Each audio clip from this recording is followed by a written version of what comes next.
Entre 1885 et 1908, le Congo est la propriété personnelle du roi Léopold II de Belgique. Sous couvert de missions civilisatrices, son régime exploite brutalement le territoire. Récolte forcée de caoutchouc, mutilations et travail esclavagiste font près de 10 millions de victimes.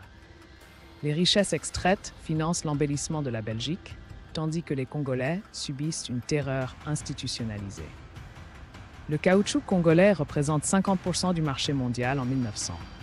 Des tonnes d'ivoire et de minéraux partent vers Anvers, principal port colonial.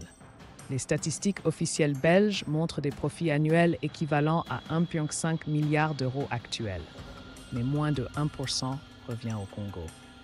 Cette spoliation organisée crée les premiers grands capitaux industriels belges. Fondée en 1909 par des administrateurs coloniaux, la Banque du Congo belge centralise les profits de l'exploitation. Ses actionnaires incluent d'anciens officiers responsables des pires exactions.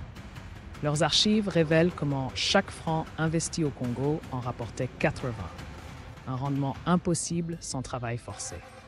Cette banque deviendra plus tard la Société Générale de Belgique.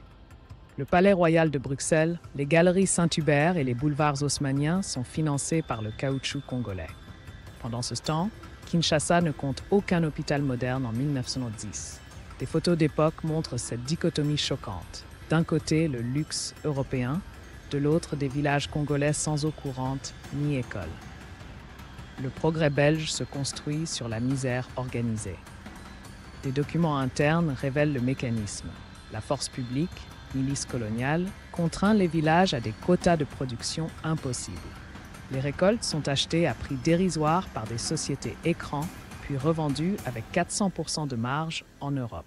La banque recycle ses profits dans l'industrie belge, créant un circuit fermé excluant totalement les Congolais de la richesse générée. Les archives sonores de l'UNESCO préservent des récits glaçants. Nous marchions 30 km par jour pour récolter le latex. Si le quota n'était pas atteint, nos femmes étaient violées. Un ancien comptable belge avoue sous anonymat « Nous falsifions les livres pour cacher les morts ». Ces témoignages directs confirment le lien entre la prospérité belge et la souffrance congolaise.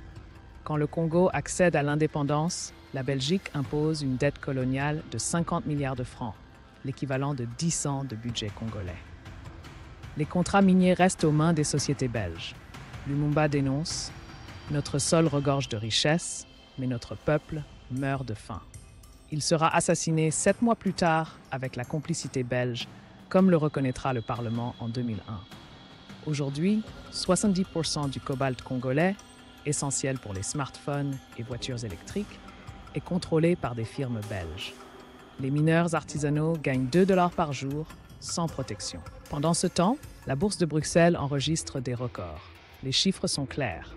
L'écart de richesse Belgique-Congo est plus grand qu'en 1960, preuve d'un système toujours déséquilibré. En 2020, une commission parlementaire belge révèle que 80% des documents coloniaux ont disparu. Les quelques archives restantes montrent des trous béants, des pages arrachées, des registres expurgés. Des historiens attestent que la banque belgolaise, ex-Banque du Congo, a systématiquement détruit ses dossiers compromettants dans les années 1990, effaçant les preuves de ses bénéfices illégitimes. Des artistes congolais comme Sami Balogi utilisent l'art pour briser le silence. Ses œuvres mêlent archives coloniales et symboles modernes du capitalisme, révélant la continuité des rapports de domination. À Bruxelles, des activistes exigent la restitution des biens mal acquis. Comme le dit un historien, reconnaître que la puissance belge vient du sang congolais est le premier pas vers la justice.